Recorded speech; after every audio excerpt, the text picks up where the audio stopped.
Buenos días, muy buenos días. Bienvenidas, bienvenidos a Uno más Uno, principio y fin de la comunicación. Más de 35 años al servicio del pueblo dominicano en materia informativa en la mañana. Milicen Uribe, buen día. Buen día, Stalin Montero. Buen día, amables televidentes. Bienvenidos a Uno más Uno. Hoy, cuando llegamos al viernes 22 de septiembre, Stalin Montero, estamos ya casi cerrando este mes y, como decíamos ayer, prestos y prestas a iniciar formalmente el último trimestre del año, que es un trimestre económicamente activo, pero socialmente mucho más. Mucho más, así es. Bueno, una jornada que podemos decir con varias efemérides. Sí. Una de ellas muy importante. Hablamos de Amin Abel Hasbún. Sí.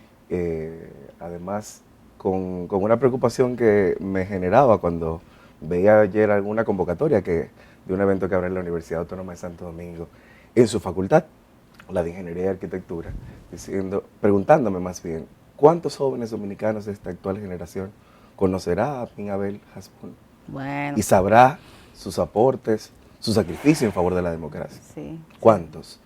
Y ahí me quedo entonces con esa espinita de qué habrá que hacer quizás para que esos ejemplos, que sí son referentes del trabajo tesonero de la juventud, de una juventud verdaderamente patriótica, no solamente defensora de un escudo y de una bandera, sino de valores democráticos para este país, pues se encarnó y brindó sus vidas en favor de la democracia dominicana y que hoy lamentablemente no están necesariamente colocados en el nivel que deberían estar en los imaginarios colectivos. Así es, totalmente de acuerdo contigo. Tú hacías referencia a varias efemérides, bueno, el domingo también, una efeméride muy especial para la Iglesia Católica, ya que ese día se celebra, se conmemora el Día de las Mercedes, es feriado, pero como cae domingo, conozco más de un empleado o empleada. Perdimos uno. Sí, que dice así mismo, perdimos uno. Pero sí, también bueno, hoy, Día Nacional de la Gestión de Riesgos. Ah, interesante. Importante, la Academia de Ciencias también tiene un panel importante que va a llevar a cabo también en la Universidad Autónoma de Santo Domingo, precisamente sobre lo que ha ocurrido en términos de gestión de riesgo en el país. Y es un tema que cada vez viene colocándose y posicionándose con mayor ahínco, precisamente por las vulnerabilidades múltiples que tenemos como resultado del impacto negativo del cambio climático en la vida humana, el sargazo por un lado, pero otros también de origen humano, como lo que vivimos, por ejemplo, en San Cristóbal hace muy poco, lamentablemente. Así es.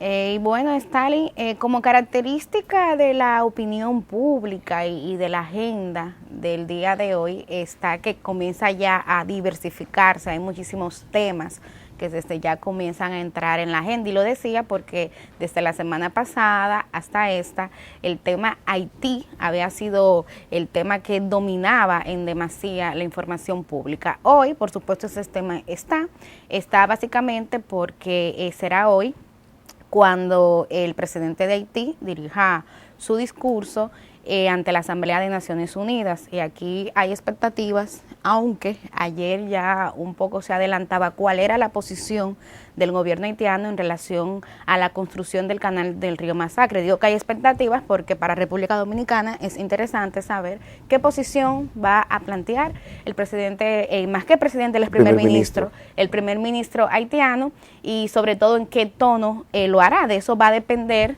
de si efectivamente entre Haití y República Dominicana se puede dar ese diálogo que tantos sectores, incluyendo aquí Uno más Uno, hemos venido demandando, porque entendemos debe ser la vía para solucionar este conflicto. Lo interesante es que el gobierno haitiano, a través del Ministerio de Agricultura, respaldó ayer la construcción del canal, dijo que sí, que entiende que debe hacerse, y además reivindicó el derecho que tiene Haití a beneficiarse por igual de los recursos que comparte con sus vecinos dominicanos. Ustedes recordarán que yo aquí en Uno más Uno he venido advirtiendo, te lo decía inclusive ayer, te decía, mire Stalin, pero es que yo no veo voluntad política real del gobierno haitiano de parar ese canal. Helo ahí. En realidad no habíamos tenido de manera oficial, pero sí tanto el presidente dominicano Luis Abinader como el canciller habían manifestado que el gobierno haitiano había dicho que no estaba avalando la construcción de ese canal sobre el río Masacre, pero que no tenía forma de detenerlo. Yo decía, formas hay, pero no veía ningún gesto. Bueno, pues aquí está la explicación de por qué anteriormente no se había hecho.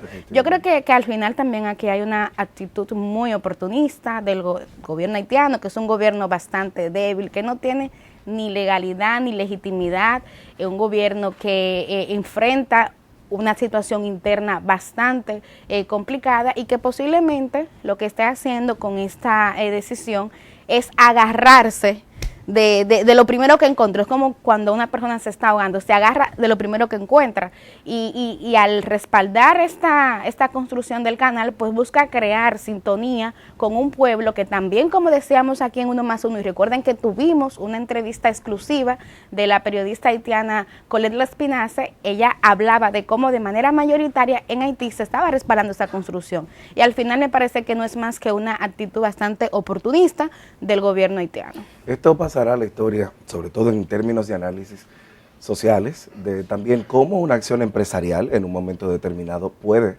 constituirse en una acción que sea asumida por el Estado. Totalmente. Es decir, no nos cabe la menor duda, cuando veíamos la composición de los empresarios, de ese grupo de empresarios, y hay que decirlo, no solo empresarios, políticos. Políticos, claro. Haitianos, estamos hablando de excandidatos a la presidencia, de diputados, senadores, claro, en el caso ministros, de los ministros. Sí. Es decir, hay una composición como Claro. tal ahí que tiene que ver con una alianza quizás público-privada que termina gestándose en el lado haitiano alrededor del tema del agua, y que terminamos viendo como una acción como tal termina derivando también no solamente en una medida de Estado, sino también en un conflicto internacional como el que se posiciona.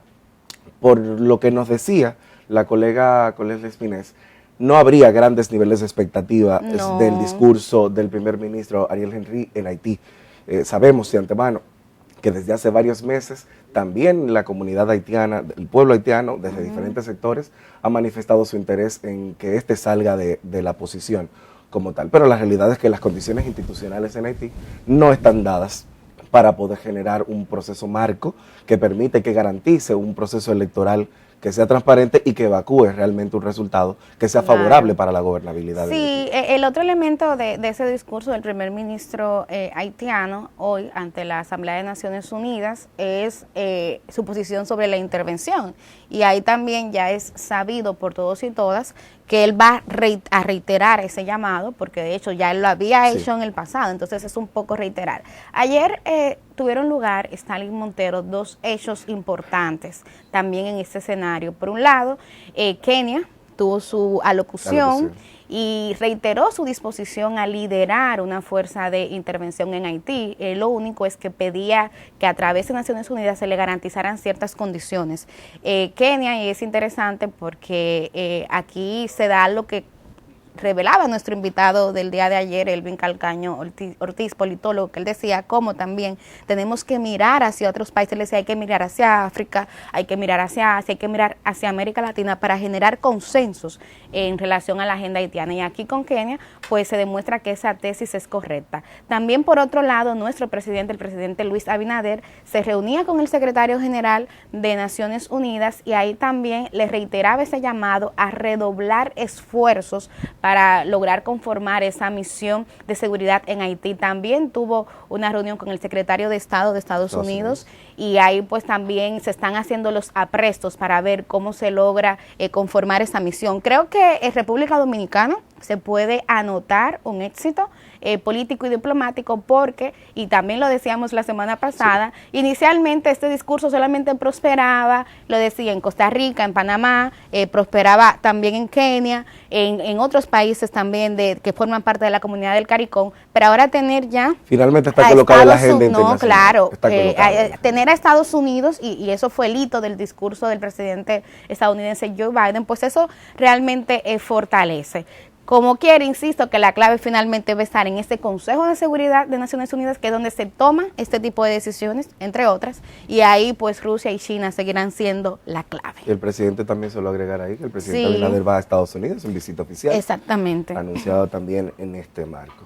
Bueno, también fuera del tema haitiano, pero que igual termina teniendo algunos matices, se retoma este fin de semana toda la acción proselitista por parte de los diversos partidos políticos, que había mermado un poco la pasada semana, y de hecho y la antepasada igual, aunque con algunas actividades ligeras, pero ya este fin de semana sí se retoman. Todos los partidos han anunciado acciones.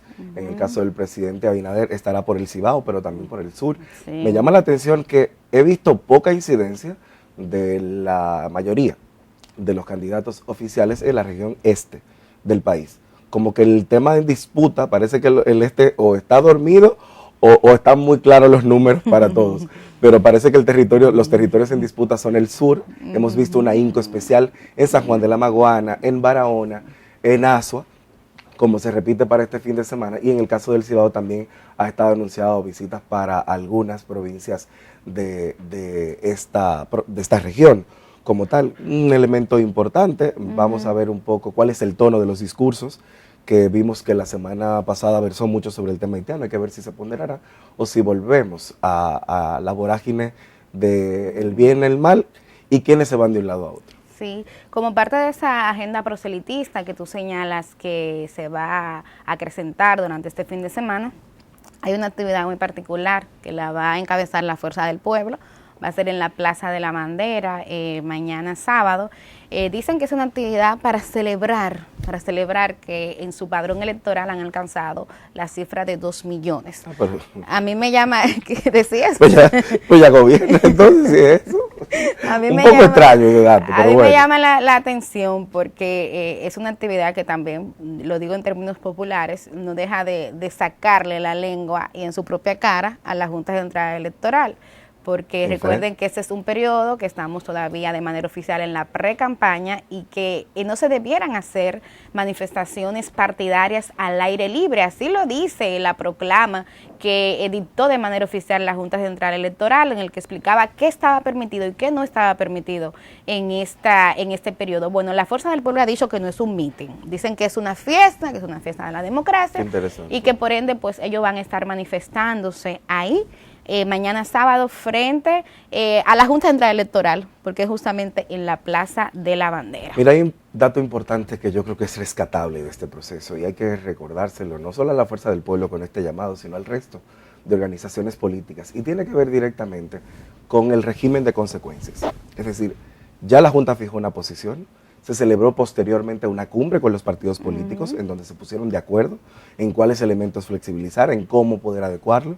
Esto creo, según lo que vimos y fue por lo menos a lo que tuvo acceso a la opinión pública, no se corresponde como parte de los acuerdos. Entonces, es interesante y le hago el señalamiento porque la Junta ha planteado públicamente, ha armado unos dispositivos estructurales para el análisis de las inversiones en publicidad y también para regir el tema y monitorear la campaña electoral.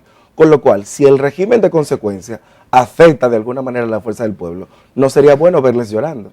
Estamos hablando de la misma ley de la cual la Fuerza del Pueblo, el Partido Revolucionario Moderno, el Partido de la Liberación Dominicana y otros partidos legalmente constituidos en el Congreso votaron, evacuaron, y ya miren dónde vamos. Ellos no han sido capaces ni siquiera de poder preservar. Además, hay que decirlo, del flaco servicio que han hecho, generando unas piezas legislativas mamotréticas que han terminado despedazadas por el Tribunal Superior Electoral, por el Constitucional y otros elementos.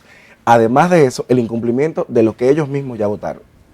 Creo que la clase política dominicana debe entrar en una especie de reflexión profunda y aguda sobre su desempeño. Y yo insisto siempre en que a mí me da pena el poco sentido de temor a la historia que muchos actores que uno veía con una trayectoria de preocupación, de responsabilidad política, van asumiendo. No, es que aquí ese no es un problema, porque aquí los beatifican. ¿Quién es el padre de la democracia en República Dominicana? Según el Congreso Nacional. Entonces, no hay ese temor y es por eso. Miren, ya solo para finalizar, porque de verdad tenemos que ir a nuestra entrevista, hoy hay un plato fuerte. Así es. Aquí en Uno más Uno, solamente dejarle 3 titulares de temas que vamos a retomar la próxima semana. Uno es que la lucha a favor de los derechos de las mujeres en República Dominicana se anotó ayer otro gol, cuando el Tribunal Constitucional declaró como inconstitucional el artículo 142 de la ley electoral, un artículo que implicaba un retroceso desde el punto de vista de la cuota para la participación política electoral de mujeres y hombres.